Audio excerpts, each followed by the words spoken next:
안녕하십니까. 부동산 계획론 한 학기 동안 같이 하게 될 이범웅이라고 합니다. 어, 부동산 계획론 이 과목은 사실은 이제 그 도시공학과의 도시계획론하고 비슷한 그런 과목이라고 생각을 하시면 좋을 듯 싶습니다. 그래서 부동산 학의 관점에서 도시계획에 대한 지식을 소개하는 과목이 부동산 계획론이다라고 정의를 할 수 있습니다. 그러면 도시계획이라는 게 뭔지를 갖다 잠깐 살펴봐야 되겠죠. 그래서 도시계획은 도시라는 공간을 대상으로 해가지고 도시가 원활히 기능하고 더욱 발전할 수 있도록 하는 계획, 그리고 그 계획을 집행하는, 즉 실천에 옮기는 것까지를 도시계획이라고 합니다. 부동산 계획론에서는 이제 도시계획의 의미, 개념, 그다음에 계획 이론, 그리고 부문별 계획과 집행 계획과 관련된 이론과 그리고 우리나라의 제도를 소개하는 과목입니다. 부동산 계획론은 이제 결국 이제 도시계획을 부동산학의 관점에서 다룬다라고 했는데요. 설명하는 중간중간에 이제 부동산학의 관점에서 접근을 하기도 하긴 하지만은 그래도 대부분 도시계획이라는 것 자체가 그냥 부동산과 관련돼 있는, 그러니까 도시라는 어떤 그 공간을 대상으로 하고 있는 것이기 때문에 그냥 도시계획론을 그냥 그대로 가져와서 설명을 한다라고 생각을 하셔도 좋을 듯 싶습니다. 그래서 크게 한 세 가지 목표를 잡고 있는데요. 그러니까 부동산 계획론의 그 교육 목표는 그 강의 계획서에도 나와 있지만은 도시계획의 개념, 계획 이론, 계획 제도 및 계획 체계, 이런 좀 그 도시계획과 관련된 기본적인 이론을 이해하고, 두 번째로는 이제 토지 이용 계획이라든지 교통 계획, 기반시설 계획 등과 같은 부문별 계획을 이해하는 것. 그리고 세 번째는 용도 지역 지구제, 지구 단위 계획, 그리고 도시계획 시설 사업, 도시개발 사업 등의 집행 계획을 이해하는 것을 목적으로 삼고 있습니다. 이제 강의 계획서를 한번 살펴보고자 하는데요. 먼저 앞서가지고 그냥 강의 계획론이라든지 강의를 갖다가 어떻게 들을 수 있는지 짤막하게 그냥 설명을 드리도록 하겠습니다. 대부분 다 알고 계시긴 할 텐데요. 이제 우리 학교 홈페이지에 그 동의인으로 여러분들은 들어가시면 됩니다. 도어 해가지고 학습 관리 시스템이 있죠. 저 같으면 이제 동의인이긴 하지만은 교직원에 속하기 때문에 교직원 메뉴를 가지고 합니다. 그래서 교직원 메뉴에는 이제 그 도어를 교수 학습 지원 시스템이라고 명칭을 붙여놨습니다. 이게 이제 정식 명칭이고요. 도어는 동의, 온라인 앤드 오프라인 리소스 앞자 따가지고 이제 도어라고 이름을 붙여놨습니다. 그래서 교수학습 지원 시스템에 들어가 보시면은 먼저 이제 로그인을 하셔야 되겠죠. 그래서 이렇게 로그인을 하시고 그러면 이제 강의실 메뉴가 나오게 됩니다. 그래서 강의실에서 저 같으면은 그 강의하고 있는 목록이 뜨는데, 여러분들 같으면 이제 강의를 듣고 있는 목록이 뜨겠죠. 그래서 부동산 계획론으로 들어가 보시면은 이제 첫 화면이 온라인 강의가 있습니다. 그래서 이렇게 강의 주제 그리고 도어가 있는데요. 아직까지 제가 도어를 등록을 하지 않았기 때문에 여기는 등록을 하세요라고 하는 버튼이 이제 있습니다. 다른 강의 한번 볼까요? 그래서 예를 들어가지고 제가 또 하고 있는 게 경영통계학 강의를 하고 있는데, 보시면 도어에 확인이라고 하는 게 있죠. 그래서 확인을 눌러보시면은 1주차 도어 확인을 눌러보시면 이렇게 이제 온라인 강의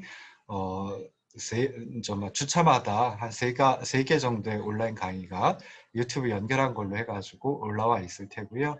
그 다음에 첫 주차니까 1주차니까 이제 강의 계획서 올릴 겁니다. 그리고 강의안이 올라가게 되는데요. 강의 계획서하고 강의안은 당연히 아래 한글 파일로 다 만들어서 올려놓고 있습니다. 그래서 강의 계획서나 강의안은 강의 계획서는 그렇다라고 쳐도 강의안은 여러분들이 이제 다운을 받으셔서 출력해서 옆에다 두고 보시면은 좋을 듯 싶습니다. 그래서 제가 강의를 하는 도중에 이제 강의 안에 나와 있는 것도 있고, 그다음에 강의 안에 나와 있지 않은 부분도 조금 설명을 드릴 때가 있거든요. 좀 더 구체적으로 설명을 한다든지 할 때 그렇겠죠. 그래서 그럴 때는 이제 강의 안에다가 여러분들 출력한 강의안, 강의 노트에다가 필기를 하시는 게 이제 좀 필요할 수도 있습니다. 그래서 이렇게 해가지고 들어오셔가지고 주차별로 그 도어를 열어보시고 이제 수강을 하시면은 좋을 듯 싶습니다. 그래서 이제 강의 계획서를 한번 보고 강의 계획서를 가지고 이제 한번 볼까요? 그래서 강의 기획서 해가지고 제가 아래 한글 파일로 올려놓는데 설명을 드릴 때는 PDF 파일 가지고 설명을 드릴 겁니다. 이게 조금 더 편하더라고요. 자, 그래서 먼저 교과목 이름은 이제 부동산 계획론이고요. 그다음에 강의 시간 및 강의실 다 알고 계실 테고, 그다음에 제 이름은 이범웅입니다. 그래서 뭐 3학년 과목이니까 제 이름을 다 알고 계시긴 할 텐데요. 이름이 조금 어렵죠. 그래서 기억하실 때 호랑이 범자에 공자 써가지고 이범웅이다 라고 기억하시면 좋을 듯 싶습니다. 애초에 이제 법범자에 영웅자를 써가지고 범웅이라고 합니다. 연구실은 상경대학 4층에 있습니다. 4층 왼쪽 맨 끝에 있고요. 혹시 질문거리가 있다든지 하면 언제든지 찾아와 주시기 바랍니다. 근데 이제 찾아오실 때 제가 뭐 연구실에만 붙어 있는 건 아니고 강의도 하고요. 그다음에 또 뭐 행정 업무를 처리할 때도 있고 그렇기 때문에 연구실을 비울 때가 있습니다. 그래서 그럴 때는 이제 연락처 보시면은 이렇게 그 연구실 전화번호가 있습니다. 그래서 연구실 전화번호로 전화를 해 보시고 있으면은 이제 찾아와도 되겠죠. 그 다음에 좀 필요하다 싶을 때는 연구실로 전화하지 않으시고 휴대폰으로 전화를 하셔도 좋겠습니다. 그래서 휴대폰은 사실은 이제 문자를 보내시면 가장 좋고요. 그러면 제가 다시 이제 답변을 드린다든지 아니면 전화를 드린다든지 할 겁니다. 카톡은 웬만하면 학생들 카톡은 제가 받질 않고 있습니다. 뭐 학생들 카톡까지 받는다라고 하면 굉장히 좀 카톡 창이 많아질 때 싶어가지고 카톡 방이 많아질 때 싶어가지고 그렇게 하지는 않으니까요. 문자로 남겨주시면 좋을 듯 싶습니다. 마지막에 있는 게 이제 이메일입니다. 그래서 이메일은 여러분들이 이제 조금 그 약간 부끄러워서 전화 통화를 하지 못한다든지 할 때 그때는 이메일로 이제 질문거리를 풀어 써주시면은 제가 그거에 대해서 답변을 하고 충분하지 않다라고 하면 제가 전화를 드려서 같이 이제 얘기를 해보도록 하겠습니다. 자, 교재는 뭐 여러 가지 교재가 없습니다. 이 과목은 특이하게 그 도시계획론이라고 하는 교재가 우리나라에 하나 정도 존재합니다. 뭐 다른 것들도 있긴 한데요. 조금 오래된 책들이라서 도시계획론 2016년에 나온 6정판이고요. 대한국토도시계획학회에서 이제 뭐 집필을 했습니다. 그리고 보성각에서 나왔습니다. 그래서 이렇게 해가지고 이제 한 학기 동안 뭐 강의할 거 어떻게 강의하겠다라고 하는 걸 설명을 드렸는데 가장 중요한 게 평가 방법이 되겠죠. 뭐 누구나 다 많이 신경을 쓰고 그럴 텐데요. 평가 방법은 뭐 중간시험, 기말시험, 그리고 과제물 출석해가지고 뭐 이런 방식으로 해서 이제 평가를 하도록 하겠습니다. 그래서 중간시험하고 기말시험 두 번의 시험이 있고요.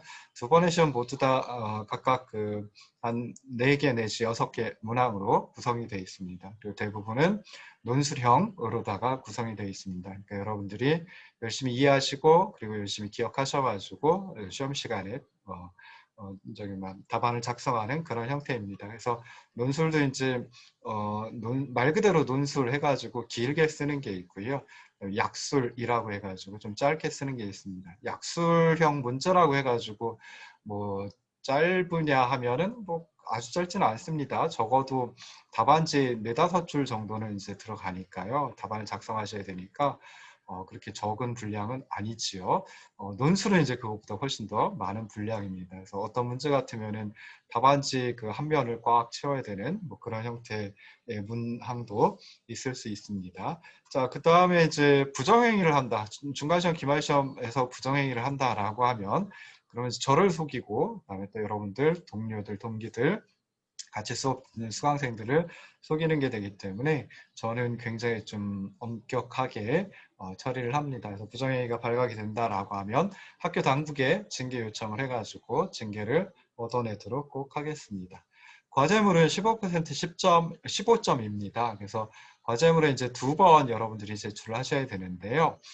그때마다 10점씩 해가지고 합치면 이제 20점이 되겠죠. 그래서 20점을 나중에 15점으로 이제 환산을 하도록 하겠습니다. 과제물과 관련해서 주의하셔야 될 것은 하루 늦을 때마다 1점씩 삭감을 합니다. 그래서 여기 보시면은 첫 번째 과제물 10월 11일까지 그리고 두 번째 과제물 11월 30일까지 해가지고 제출 시한이 있는데요. 그 제출 시한에서 하루 늦을 때마다 무조건 1점씩 삭감합니다. 그래서 뭐 아파서 못했어요 라고 해도 1점 삭감합니다. 1점씩 삭감합니다. 그래서 그 전에 아프기 전에 했으면 되니까요.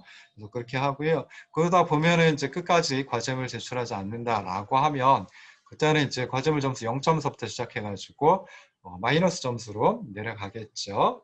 그래서 그 점수가 0점보다 더 적을 수 있다라고 하는 거 잊지 마시고요. 그리고 과제물 주제는 도시계획과 관련된 신문기사를 열심히 스크랩하시고 그거에 대해서 짤막하게 한 서너 줄 정도로 논평하는 것, 코멘트를 다는 것, 이게 이제 과제물 주제입니다. 그래서 지금 뭐 전년도까지는 이메일로 다 제출을 받았는데 우리 도어 시스템에 보면은 그 과제물 제출하는 부분도 있더라고요. 그래서 아직까지 뭐 이메일로 제출 받을런지 아니면은 그 도어 시스템에 올려놓을런지 결정을 하지 못했습니다. 그래서 그거 그 과제물 주제를 갖다 제시할 때 첫 번째 과제물, 두 번째 과제물 제시할 과제물 주제와 관련된 사항을 제시할 때 그때 다시 설명을 드리도록 하겠습니다. 자, 마지막으로 출석이 있는데 출석은 10% 10점입니다. 그래서 3시간 결석을 하면 2점 삭감을 3시간 결석할 때 2점 삭감을 합니다. 감점을 합니다. 그래서 2시간을 결석했다면 1점을 감점을 하고요. 그리고 1시간 결석했다라고 하면 그거는 그냥 지나갈 수도 있습니다. 근데 나중에 결석한 그 시간 수를 다 합쳐가지고 감점을 하기 때문에 좀 생각을 해보시기 바라고요. 그다음에 점수가 당연히 0점보다 더 적어질 수 있겠죠. 그래서 과제물 점수 10점서부터 시작해가지고 많이 빠졌다라고 하면 10점을 다 까먹을 수도 있습니다. 그래서 여러분들이 이렇게 해가지고 평가 점수를 받으시는데요. 근데 중요한 거 F학점을 받는 방법. 뭐 F학점을 일부러 받으려고 하시는 분들은 없겠지만은 받을 수 있는 방법은 크게 두 가지입니다. 그래서 중간시험, 기말시험 두 번의 시험 중에 한 번이라도 치르지 않는다라고 하면, 그러니까 정해진 시험을 치르지 않는다라고 하면 그때는 이제 F학점을 드리도록 하겠습니다. 그리고 또 하나가 중간시험, 기말시험 두 번의 시험은 사실 뭐 0점보다 더 낮은 점수를 받을 수는 없겠죠. 과제물과 출석 점수는 0점보다 더 낮아질 수 있습니다. 그래서 중간시험, 기말시험, 과제물, 출석 점수를 다 합쳐가지고 총점이 0점보다 적어지면 0점보다 적으면 그때는 또 F학점을 드리도록 하겠습니다. 그래서 그것 좀 잘 명심을 하시면 좋을 듯 싶습니다. 다시 강의 계획서 보시면 이제 주차별로 수업 내용, 날짜, 뭐 그다음 비고 해가지고 나와 있습니다. 그래서 크게 그 도시계획론, 지금 제가 하고 있는 부동산 계획론은 크게 한 세 가지 파트로 구분을 해볼 수가 있습니다. 그래서 첫 번째 파트가 도시와 도시 계획이고요. 그다음에 두 번째 파트가 부문계획, 그리고 세 번째 파트가 집행계획입니다. 그래서 도시와 도시계획 파트를 갖다가 중간시험 이전까지 끝마치려고 하고 있습니다. 그래서 이 부분이 어떻게 보면 계획과 관련된 뭐 이론이라고 이제 생각을 해볼 수 있겠죠. 전반적인 이론이라고 생각을 해볼 수 있습니다. 그래서 정말 1주차 서부터 이제 도시와 도시계획으로 들어가도록 하겠습니다. 그래서 보시면은 지금 현재 계획상으로는 2주서부터 7주까지 도시와 도시계획 해가지고 나와 있고요. 중간 시험이 조금 아마 일정이 바뀔 수도 있을런지 모르겠습니다. 보통 8주차에 중간 시험을 치르는데 이번에는 조금 이상하게 돼가지고 아마 9주차에 치룰 가능성도 있습니다. 그래서 그렇게 되면은 강의 계획서를 수정해가지고 수정한 강의 계획서를 다시 올려놓도록 하겠습니다. 자, 그래서 도시와 도시계획 파트를 보시면은 무려 한 6번 내지 7번, 뭐 많게는 8번까지도 이제 8주차까지도 하게 될 텐데요. 처음에 나가게 되는 것은 이제 도시화와 도시 문제, 그리고 두 번째 도시계획의 개념과 계획이론, 세 번째 계획제도와 계획체계 해가지고 교재에 있는 그 1장서부터 챕터 1서부터 해가지고 챕터 4까지입니다. 두 번째 챕터가 이제 도시계획의 역사인데요. 이 부분은 우리가 다룰 필요는 없는 듯 싶습니다. 그래서 보시면 이렇게 생각하시면 되고요. 그 다음에 5주차에 보면은 중추가절 추석 때문에 이제 2시간짜리 강의를 아마 한번 휴강을 해야 될 때도 될런지 모르겠습니다. 뒤에 보강합니다. 자, 그다음에 9주차서부터 보면 이제 부문계획이 나옵니다. 그래서 부문계획은 여러 가지 부문계획이 있을 수 있는데요. 주로 이제 토지 이용 계획 좀 길게 하고요. 그다음에 기반시설 계획 해가지고 두 가지를 살펴보려고 하고 있습니다. 그래서 이게 이제 9주차서부터 13주차 예정을 하고 있고요. 14주차, 15주차 보강주가 될 텐데요. 뭐 그때는 집행 계획을 나가도록 하겠습니다. 그래서 용도지역 지구제와 지구단위 계획을 지금 계획을 하고 있는데 예년에 보면은 이제 용도지역 지구제 정도까지 나가면은 한 학기 강의가 다 마치게 되더라고요. 그래서 시간이 되면은 지구단위 계획 그리고 이제 그 저기 막 도시계획시설과 관련된 계획을 또 이제 좀 깊게 나가볼 수 있으면 나가보도록 하겠습니다. 그리고 기말시험은 12월 16일 치르도록 하겠습니다. 그래서 중간시험도 그렇고 기말시험도 그렇고 두 시간이 되어 있는 그 주차에 시험을 치르도록 하겠습니다. 과제물 아까 2번 제출을 하셔야 된다라고 말씀드렸죠. 첫 번째 과제물은 10월 11일까지, 두 번째 과제물은 11월 30일까지입니다. 그래서 꼭 기억을 해두시면 좋을 듯 싶습니다. 자, 뭐 이렇게 해가지고 이제 강의 계획을 조금 설명을 드렸는데요. 강의 계획과 관련해서도 여러분들 질문 사항이 있으시면 언제든지 뭐 이메일이든 문자든 아니면 전화를 통해 가지고 질문을 하셔도 좋을 듯 싶습니다. 뭐 찾아오는 것도 좋습니다. 그래서 얼굴을 보고 얘기를 하면 그만큼 더 기억에 남기도 할 테고요. 그리고 그만큼 더 자세하게 설명을 드릴 수도 있을 듯 싶습니다. 그래서 찾아오시는 것도 좋은데 저기 아까 말씀드렸듯이 제 연구실은 상경대학 4층에 있으니까 그거 기억해 두시면은 좋을 듯 싶습니다. 자, 이제 강의안에 대해서 이제 설명을 드려야 되는 강의안을 가지고 이제 설명을 드립니다. 그래서 부동산 계획론 어떤 체계로 구성이 돼 있을까라고 하는 거 생각을 해 보면요. 자, 이렇게 이제 첫 번째 강의안을 열어보시면은 부동산 계획론 강의안 2020년 가을 해가지고 나와 있습니다.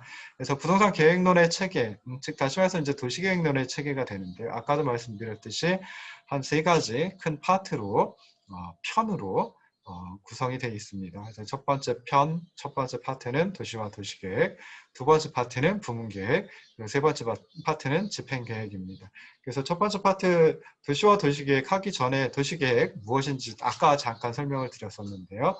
다시 한번 말씀드리면 도시라는 공간을 대상으로 해가지고 그 도시가 원활히 기능하고 미래에 더욱 발전할 수 있도록 계획하고 실천에 옮기기까지를 도시계획이라고 한다라고 하는 거 꼭 생각을 하시면 좋을 듯 싶습니다. 자, 그러면 이제 도시라고 하는 게 어떤 도시계획의 대상이 되지요. 그럼 그 도시와 관련된 것들을 한번 살펴봐야 되겠습니다. 그래서 첫 번째 파트의 첫 번째 장에서는 1장에서는 도시화와 도시 문제에 대해서 이제 주로 살펴보는데요. 처음에 이제 도시의 본질, 그러니까 계획의 대상이 되는 도시란 무엇인가, 어떻게 정의를 할 수 있을까, 그다음에 어떤 특징을 가지고 있을까라고 하는 거 설명을 드리고요. 그다음에 도시화 현상에 대해서 이제 살펴보려고 하고 있습니다. 그래서 도시화 현상도 뭐 크게 두 가지로 나눠서 생각을 해볼 수도 있고요. 도시화 현상이 왜 발생을 하는지에 대한 설명도 필요합니다. 그리고 도시화가 되어가지고 발생하는 여러 가지 문제들 어떤 것들이 있는지 깊게 나가지는 않고요. 짧게 설명을 드리도록 하겠습니다. 두 번째 장이 도시계획의 역사인데요. 고대, 중세, 근대, 현대로 나눠가지고 살펴봅니다. 우리가 도시공학 또는 도시계획을 전공을 하는 건 아니기 때문에 이 부분은 그냥 지나가도록 할 테고요. 세 번째 장은 도시계획의 의미와 계획 이론입니다. 그래서 도시계획의 의미 또는 도시계획의 개념에 대해서 살펴보고요. 여러 가지 다양한 도시계획 이론에 대해서도 살펴볼 겁니다. 크게 한 세 가지 정도 도시계획 모형을 갖다 살펴볼 수 있는데요. 합리적 계획 모형, 그리고 정치 경제학적 계획 모형, 그리고 협력적 계획 모형. 요즘에 이제 주된 계획 모형은 이제 협력적 계획 모형입니다. 근데 이게 뭐 앞에 나와 있는 합리적 계획 모형하고 정치 경제학적 계획 모형을 완벽하게 대체하는 것은 아니고요. 그러니까 완벽한 뭐랄까요, 별도의 것은 아니고 그것들에서 이제 좋은 것들만을 가져온 것이다. 뭐 이렇게 이제 생각을 하셔도 좋을 듯 싶습니다. 네 번째 장에서 이제 도시계획 제도와 계획 체계에 대해서 살펴볼 겁니다. 그래서 우리나라에 지금 현재 도시계획 제도는 어떻게 이루어져 있는지 또 살펴보고요. 그 다음에 도시계획 제도라고 하는 게 어떤 의미를 가지고 있는지 그리고 내용은 무엇인지 살펴볼 겁니다. 사회적 역할은 무엇일까? 현행 제도는 어떤 내용으로 구성이 되어 있을까 살펴보고요. 그다음에 도시계획 체계 구성이라고 하는 것도 살펴볼 겁니다. 그래서 뭐 계획과 집행이라고 하는 관점에서 아까 도시계획을 설명을 드렸죠. 그래서 계획을 짜는 것만 도시계획이 아니라 그 수립한 계획을 집행에 옮기기까지를 도시계획이라고 얘기를 합니다. 그래서 그 도시계획 체계 구성도 살펴보고요. 우리나라에서는 지금 현재 이제 도시 기본 계획이 있고 도시 관리 계획이 있고 그리고 나서 그 밑에 뭐 지구 단위 계획이라든지 아니면 도시 개발 사업이라든지 뭐 이런 것들이 이제 이런 식으로 이제 구성이 되어 있습니다. 물론 뭐 도시 기본 계획 의 상위 계획도 뭐 존재하고 있습니다. 그래서 그런 도시계획 체계 구성 그리고 어떻게 하면 더 바람직한 방향으로 나갈런지 책의 저자들께서는 선진화라는 표현을 썼습니다. 그래서 요즘에는 많이 안 쓰고 한때 많이 쓰던 표현이긴 한데요. 그냥 그 장 속에 속한 절의 제목의 선진화입니다. 자, 두 번째는 이제 두 번째 큰 파트가 부문 계획입니다. 그래서 부문 계획은 이제 실제로 도시 계획을 어떻게 입안을 할까라고 하는 걸 이제 살펴보는 건데요. 부문으로 나눠 가지고 살펴봅니다. 그럼 가장 중요한 것은 이제 도시를 구성하고 있는 사람 그리고 사람의 숫자가 되겠죠. 그 사람의 숫자 즉 인구에 따라 가지고 도시와 관련된 여러 가지 계획들이 달라질 수밖에 없거든요. 그래서 계획 인구를 추정하는 것부터 시작을 해야 됩니다. 근데 실제로 이제 계획 인구를 추정하는 거 여러 가지 다양한 기법들이 있는데요. 이 다양한 기법들을 짧은 시간 내에 소개를 해드리는 것은 쉽지 않습니다. 그래서 그냥 이런 것들이 있다라고 하는 정도로 짤막하게 언급만 하고 지나가도록 하겠습니다. 그래서 계획 인구는 뭐 주택용지 추정을 한다라고 하면 주택용지가 얼마만큼 필요할까 뭐 이런 것들을 갖다가 계획을 짜고 그다음에 집행에 옮긴다라고 했을 때 뭐 인구수가 그 주택용지의 규모라든지 주택용지의 어떤 유형이라든지 뭐 이런 것들에 영향을 미칠 수 있겠죠. 그다음에 학교라든지 병원이라든지 하는 각종 생활 편의시설의 생활 편의시설 용지를 공급할 때도 당연히 그 계획 인구를 얼마로 잡느냐에 따라 가지고 달라질 수밖에 없습니다. 도로 및 교통체계도 마찬가지로 이 계획 인구에 따라서 달라지겠죠. 그래서 계획 인구 추정의 의미, 뭐 도시 인구 예측하는 모형, 그리고 인구 예측과 관련된 뭐 이슈, 뭐 이런 것들을 그 5장이 구성되어 있기는 한데요. 그냥 계획 인구 추정 뭐 이런 식으로 한다 짤막하게 언급하고 지나가도록 하겠습니다. 자, 부문 계획에서 이제 중요하게 제가 다루는 것은 토지 이용 계획입니다. 그래서 토지 이용 계획은 어떻게 보면 도시 계획의 가장 기본적인 계획, 부문 계획이면서 그리고 어떻게 보면 또 도시 계획의 전부이다라고 할 정도로 굉장히 중요합니다. 그래서 토지 이용 계획, 토지에 적합한 용도와 그리고 시설을 찾는 계획이 토지 이용 계획인데요. 뭐 크게 한 그 세 가지로 구성이 됩니다. 그래서 입지 계획이 있고, 그다음에 시설 및 규모 계획, 입지 배분 계획, 뭐 이렇게 이제 구성이 되어 있습니다. 그래서 그런 것들을 갖다 살펴보는데, 먼저 이제 토지 이용 계획의 뭐 어떤 의미인지, 그리고 수립은 어떤 과정을 거쳐서 토지 이용 계획을 수립하는지 살펴보고요. 그다음에 토지 이용 면적, 뭐 그러니까 용도별로다가 토지 이용 면적이 좀씩 달라질 수밖에 없는데요. 예를 들어 주거용이라든지 상업용이라든지 또는 뭐 공업용이라든지 녹지라든지 하는 그런 그 수요 추정에 대해서 이제 살펴보고 마지막으로 이제 입지 배분을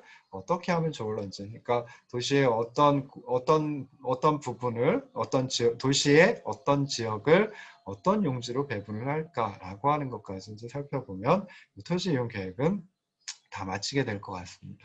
자, 그 다음에 이제 교통계획이 있는데요. 교통계획은 주로 뭐 도로망, 주차장, 그리고 이제 그 터미널, 뭐 이런 것들과 관련된 것이죠. 그래서 교통계획의 개요, 계획 과정, 뭐 수요 추정, 부문별 계획, 뭐 이런 그 절로 다 구성이 되어 있는데, 이 부분을 아마 시간 강의 진도상 나가지 못할 듯 싶습니다.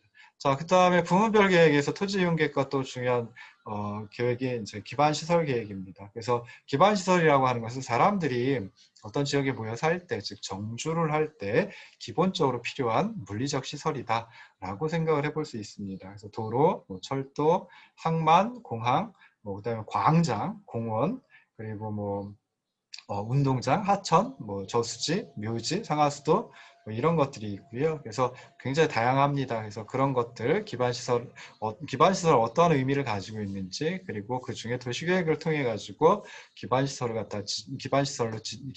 도시계획 시설로 지정하고 그 다음에 이제 계획에 맞춰 가지고 그 시설들을 갖다 설치해야 되겠죠. 그래서 그런 것들에 대해서 살펴보고요. 도시계획 시설 굉장히 다양하다라고 말씀을 드렸는데 그 각각에 대해서도 살펴봅니다. 그래서 주요 기반 시설에 대해서는 결정 기준까지도 한번 살펴보려고 합니다.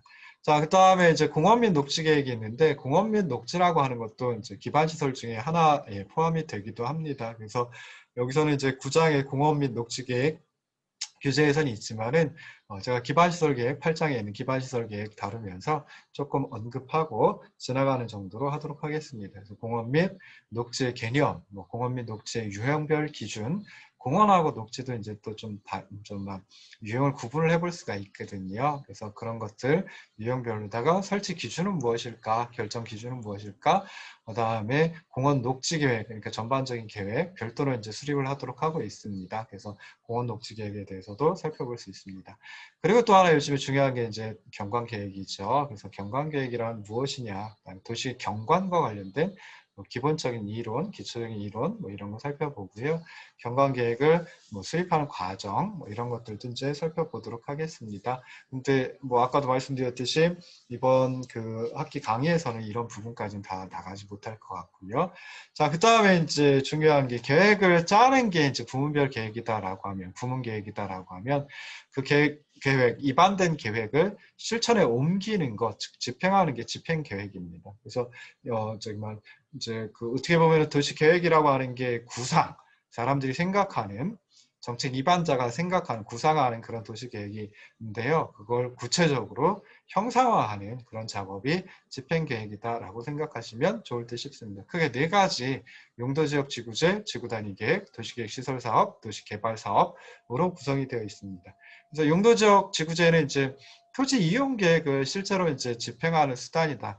현실에 실현시키는 수단이다라고 생각을 해볼 수 있는데요.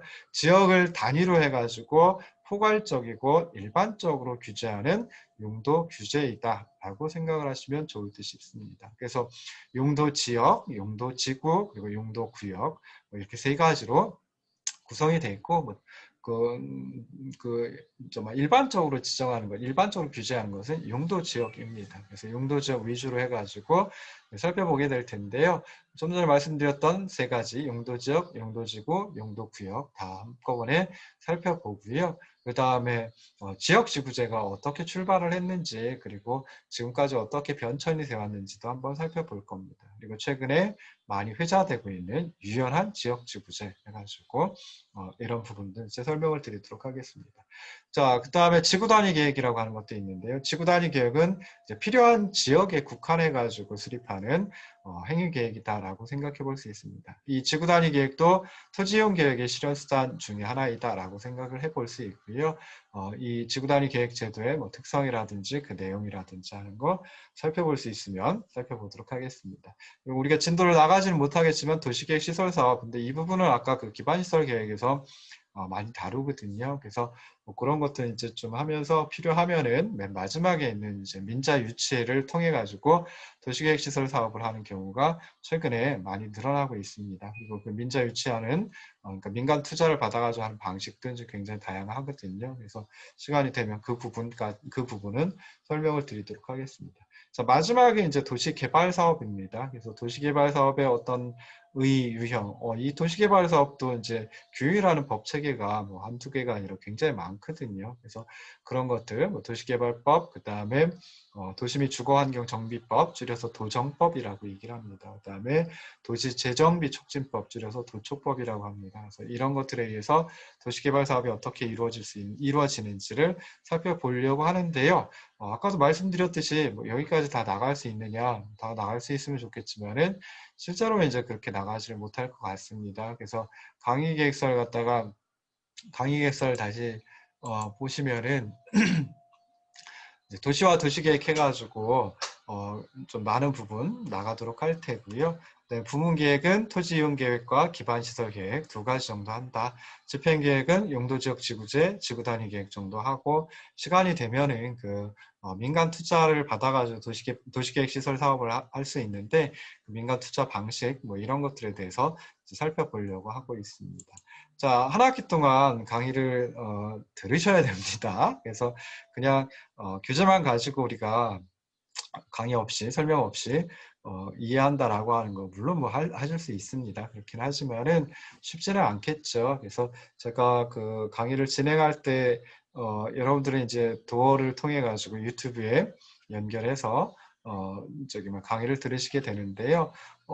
제가 지난 학기 이렇게 강의 들으시는 분들 몇 분한테 물어봤더니 이제 배속을 지정을 해가지고 강의를 많이 듣는다라고 하더라고요. 저도 가끔 강의를 들을 때가 있습니다. 교육을 받을 때가 있거든요. 그래서 그럴 때 보면은 이제 좀 그 의미가 크지 않다라고 하면 뭐 1.5배속으로 이제 두고 강의를 듣기도 합니다. 사실 그냥 막 지나가더라고요. 그래서 필요한 부분은 또 이제 뭐 1.2배속, 뭐 저는 그게 딱 좋았습니다. 그래서 1.2배속으로 두고 강의를 듣기도 하고 그랬는데요.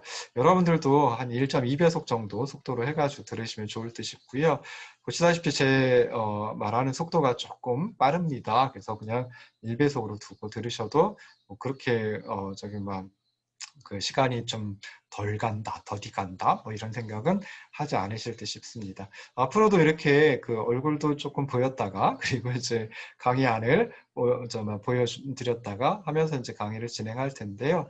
지난 학기에는 그냥 제 얼굴만 보여드리면서 강의를 진행했습니다. 그랬더니 제 얼굴 보기 싫어가지고 강의를 안 듣는 학생들이 많이 있는 듯 싶더라고요. 그래서 이번 학기에는 그 노트북과 줌 프로그램을 이용해 가지고 이제 그 강의안도 이렇게 보여드리고 그러면서 이제 설명을 하는 이런 스타일로 진행을 하도록 하겠습니다. 자, 한 가지만 더 강조하고 싶은 것은 여러분들 들으실 때 다 이해하시는 게 좋고요. 그다음 나중에 시험 보실 때는 연습을 하셔야겠죠. 답안 작성하는 연습을 하셔야 될 텐데 물론 그때 또 이해하실 수 있을 겁니다. 근데 처음에 들으시면서 이해가 안 되면은 한 번 더 들어보시고요. 그 부분을 한 번 더 들어보시고요. 그래도 이해가 어렵다라고 하면 반드시 저에게 물어보시면 좋을 듯 싶습니다. 그래서 저는 뭐 이렇게 수강생 분들이 질문하는 거 이렇게 싫어하지는 않거든요. 그래서 저한테 뭐 직접 찾아오셔서 물어보셔도 되고요. 그다음에 전화를 통해서 물어보셔도 되고 이메일을 통해서 물어보셔도 되니까 꼭 모르는 부분이 있으면 제대로 알고 지나가셨으면 하는 생각이 듭니다. 자, 앞으로 한 2주 정도는 일단 동영상 강의로 진행이 될 예정입니다. 그래서 도어에 올라오면 그리고 제가 도어에 등록을 하고 그 교수학습 지원 시스템에 저기 막 등록을 하면 저기 간단하게 그 동의 알림으로 알림을 보내도록 하겠습니다. 그러면은 강의가 올라와 있구나라고 생각을 하시고 들으시면은 좋을 듯 싶습니다. 잠깐 쉬었다 다시 돌아오도록 하겠습니다.